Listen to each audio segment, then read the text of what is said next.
Hello friends, Umiya ફૂડમાં તમારું સ્વાગત છે। તો આજે આપણે બનાવીશું ઇડલીની ચટપટી એવી ચાટ। તો તમે જોશો તો તમને ખબર પડે કેટલી સરસ આપણી ચાટ તૈયાર થાય છે। અને બાળકોને જો ઇડલી ના ભાવતી હોય તો આ રીતે તમે ચાટ બનાવીને આપશો ને તો ખાઈ લેશે। તમે આને લંચ બોક્સમાં પણ આપી શકો છો। તો ચાલો શરૂ કરીએ। તો બેટર બનાવવા માટે આપણે 4 નાની વાટકી જેટલા ચોખા લીધા છે। માપ પરફેક્ટ લેવાનું એટલે તમારું ઇડલી છે સરસ બનશે। એમાં આપણે પાણી વેડી અને સરસ ચોખાને ધોઈ લઈશું। તો આ રીતે મસળી અને સરસ ધોઈ લેવાનું। જ્યાં સુધી ચોખ્ખું પાણી ના થાય ત્યાં સુધી 3 થી 4 વાર આપણે ચોખાને ધોઈ લેવાના છે।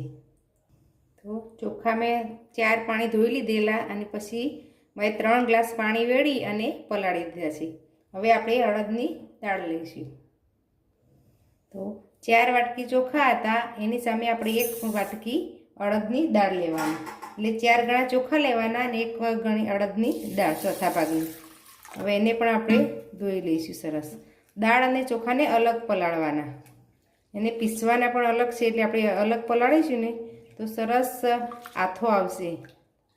આ રીતે સરસ ધોઈ લઈશું અને પાણી નિતારી લઈશું। તો દાળને પણ મેં 2 પાણી ધોઈ અને 1 ગ્લાસ પાણી એડ કરી અને પલાળી દીધી છે। હવે એમાં આપણે મેથી દાણા એડ કરીશું। તો આ રીતે વધારે ને 1 ચપટી જેટલા મેથી દાણા એડ કરીશું, એનાથી સરસ આથો આવશે। અને આ રીતે રાત્રે જ પલાળીએ કે જ્યારે તમે 8 કલાક પહેલાં પલાળો એ વખતે જ એડ કરી દેવાના। તો આપણું માપ પરફેક્ટ રાખવાનું। આપણે જો ચોખા લીધા છે 4 વાટકી અને એની સાથે અડદની દાળ છે 1 વાટકી। તો આ રીતે માપ રાખશો ને તો સરસ આપણી ઇડલી તૈયાર થશે। અને હવે 7-8 કલાક કે તો પછી ઓવરનાઇટ પલાળી રાખીશું। તો ઓવરનાઇટ મેં દાળ ચોખા પલાળેલા, તો જો દાળ પણ સરસ ફૂલી ગઈ છે અને આપણા ચોખા પણ આ રીતે સરસ સોફ્ટ થઈ ગયા છે। હવે આપણે પૌવા લીધા છે, અડધા કપ જેટલા આપણે પૌવા લીધા છે। એને આપણે અત્યારે પલાળી દઈએ, દાળ પીસીએ ત્યાં સુધી સરસ પલળી જશે, પછી આપણે ચોખા સાથે એને પીસવાના છે। તો પૌવાને ધોઈ અને પલાળી લઈશું। તો ધોઈ અને આપણે 1 ચમચી જેટલું પાણી એડ કરીશું અને આપણે થોડી વાર 5 મિનિટ પલાળશે એટલે સરસ ફોગાઈ જશે। તો પહેલાં આપણે દાળને પીસવાની છે। તો દાળનું જે પાણી છે ને એને આપણે ફેંકી નથી દેવાનું, એ જ પાણીથી આપણે દાળને પીસવાની છે। તો આપણે આ રીતે એક સ્ટ્રેનરમાં એનું પાણી નિતારી લઈશું। તો આ જ પાણીથી આપણે દાળને પીસવાની છે એટલે સરસ આથો આવશે। તો પહેલાં આપણે દાળ પીસી લઈશું। તો મિક્સર જારમાં આપણે દાળ એડ કરી દઈશું। પાણી વધારે એડ નથી કરવાનું, થોડું થોડું આપણે 1-2 ચમચી પાણી એડ કરી અને દાળને પીસવાની છે। પહેલાં આપણે થોડું જ પાણી એડ કરીશું, આ રીતે 1 ચમચી જેટલું પાણી એડ કરીશું અને દાળને પીસીશું। જરૂર જણાય તો આપણે થોડું પાણી એડ કરીશું અને દાળને એકદમ સ્મૂથ પીસવાની છે। જો આ રીતની દાળ સરસ પીસાઈ ગઈ છે। એકદમ આપણે દાળ આવી રીતે એકદમ સ્મૂથ પીસવાની છે, એકદમ ચીકણી આ રીતની થઈ જાય ને એવી। અને આપણે હાલ આટલું ઘટ રાખીશું। તો મેં 6 થી 7 ચમચી, આ નાની ચમચી છે ને 6-7 ચમચી પાણી એડ કરી અને પીસી છે। તો આ રીતનું થાય એવી આપણે પીસી લેવાની। હવે એને એક બાઉલમાં લઈ લઈશું આપણે।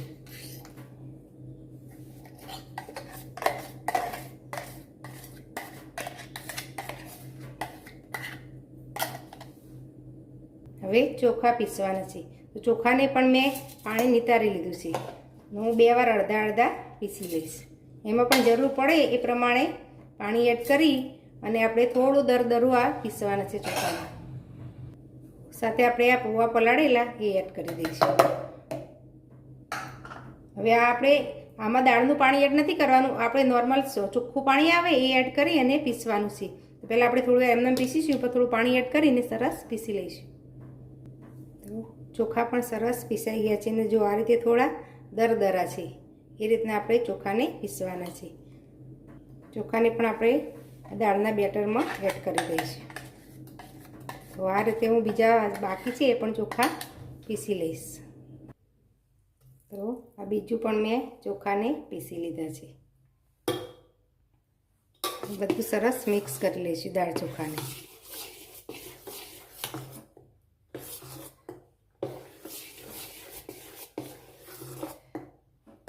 અને આથો આવવા આપણે રહેવા દેવાનું છે.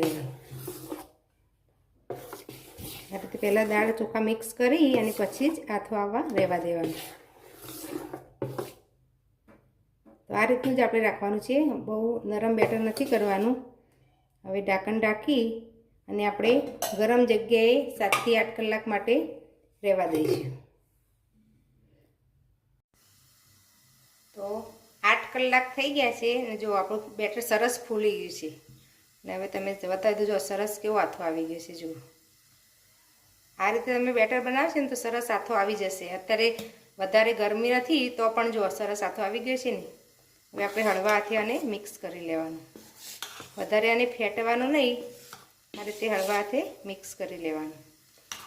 હવે તમારે જેટલું બેટરની ઇડલી બનાવી હોય કે આનેથી ઇડલી, ઢોસા અને ઈદડા બધું જ આ બેટરમાંથી તૈયાર થશે. તો જેટલામાં બનાવી હોય એટલામાં જ આપણે મીઠું અને સોડા એડ કરવાના. તો જો આપણે આ બેટર થોડું લઈ લઈશું. આ રીતે એકદમ ફ્લફી થયું છે ને. જુઓ હું એક વખત બને ને ઇડલી, આપણે થોડી ચાટ બનાવવાની છે ઇડલીની, એટલે આપણે અલગ રીતે બનાવવાની છે. તો એટલું આપણે બેટર આમાં લઈ લઈશું નાના બાઉલમાં. આપણે સ્વાદ પ્રમાણે મીઠું એડ કરીશું અને સાથે આપણે સોડા એડ કરવાના છે. તો આપણે વધારેને 1 ચપટી જેટલા સોડા એડ કરીશું. બધું સરસ મિક્સ કરી લઈશું. આ રીતે હળવા હાથે મિક્સ કરીશું. મેં પાણી ગરમ કરવા, સ્ટીમ કરવા, ગરમ કરવા પાણી કઢાઈમાં મૂકી દીધું છે. એ પછી જ તમારે સોડાની એડ કરવાનું. સરસ મિક્સ થઈ ગયું છે. હવે આપણે ચાટ બનાવીને છે એટલે મેં આ જો આ રીતની જે અપમ પેન આવે છે ને એ લીધી છે. તમે નાની કટોરી હોય તો કટોરીમાં લઈને પણ સ્ટીમ કરી શકો. એને મેં તેલથી ગ્રીસ કરી લીધી છે. હવે આપણે આ રીતે અપમ પેનમાં થોડું થોડું એડ કરી દઈશું બેટર આપણું. આપણે વધારે અડધું જ ભરવાનું, વધારે નહીં ભરવાનું. આ રીતે લઈ લઈશું. તો અપમ પેનમાં મેં બેટર લઈ લીધું છે. હવે એને સ્ટીમ થવા મૂકી દઈશું. જો કઢાઈમાં આ રીતે પાણી ઉકળતું જ છે. હવે આ રીતે આપણે અપમ પેન મૂકી દઈશું. ઉપર ઢાંકણ ઢાંકી દઈશું અને 8 થી 10 મિનિટ આપણે સ્ટીમ થવા દઈશું. 10 મિનિટ થઈ ગઈ છે. જો સરસ આપણી ઇડલી ફૂલી ગઈ છે. આપણે ચેક કરી લઈશું. જો ક્લીન આવી છે એટલે આપણી ઇડલી તૈયાર છે. હવે ગેસ બંધ કરીને ઠંડુ થવા દઈશું. તો આપણી ઠંડી થઈ ગઈ છે તે ઇડલી એટલે મેં કાઢી લીધી છે અને વચ્ચે આ રીતે મેં જગ્યા કરી લીધી છે. તો આ રીતનું જે પાઇપિંગ મોડ આવે છે ને એનાથી મેં કરી છે. તમે કોઈ પણ સ્ટીક જેવું હોય, કોઈ ઢાંકણ હોય નાનું, એનાથી આ રીતે જગ્યા કરી શકો. ના હોય તો તમારે સરી વડે પણ જો આ રીતે તમે સરીથી જગ્યા કરશો ને વચ્ચે તો પણ થઈ જશે. અને આ અંદરથી જે આપણો ઇડલીનો પલ્પ નીકળશે ને આજે એ તમે કોઈ પણ ચટણીમાં એડ કરશે ને તો ચટણી સરસ બને છે. ગ્રીન ચટણી બનાવો એમાં એડ કરશે ને તો પણ સરસ લાગે છે. હું આ રીતે બધી કટોરી તૈયાર કરી લઈશ. તો આપણી કટોરી બધી સરસ તૈયાર થઈ ગઈ છે. જુઓ સ્ટફિંગ ભરવા માટે. હવે આપણે પહેલાં આંબલી અને ખજૂરની ચટણી એડ કરીશું. તમે એની જગ્યાએ સોસ એડ કરવો હોય ને તો ટામેટો કેચઅપ હોય એ એડ કરી શકો. પછી એમાં આપણે ગ્રીન ચટણી, લસણ, આદુ, મરચાં અને ફુદીનો દાણા એની ચટણી બનાવેલી છે.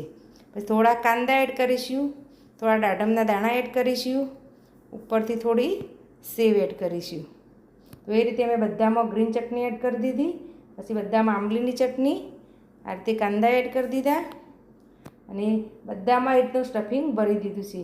અને આ રીતે આપણે ડેકોરેશન કરીશું. બે બાજુ ગ્રીન ચટણી અને આંબલીની ચટણીથી, એટલે કલરફુલ સરસ લાગશે ને તો બાળકોને ખાવાની મજા પડશે. તમે તમારી રીતે ડેકોરેશન કરી શકો અને સ્ટફિંગ પણ તમે તમારી રીતે ભરી શકો. જો આમાં તમારે દહીં એડ કરવું હોય ને તો દહીં પણ એડ કરી શકાય. ઉપરથી આ રીતે થોડી સેવ એડ કરી દઈશું એટલે થોડો ક્રન્ચી ટેસ્ટ આવશે ને તો સરસ લાગે છે. થોડા દાડમના દાણા એડ કરી દઈશું. તો તૈયાર છે આપણી ઇડલી ચાટ. જો તમને આ રેસીપી ગમી હોય તો મારા વિડીયોને લાઇક, શેર અને મારી ચેનલને સબસ્ક્રાઈબ જરૂર કરજો. ફરી મળીશું આવા નવા વિડીયો સાથે. ધન્યવાદ.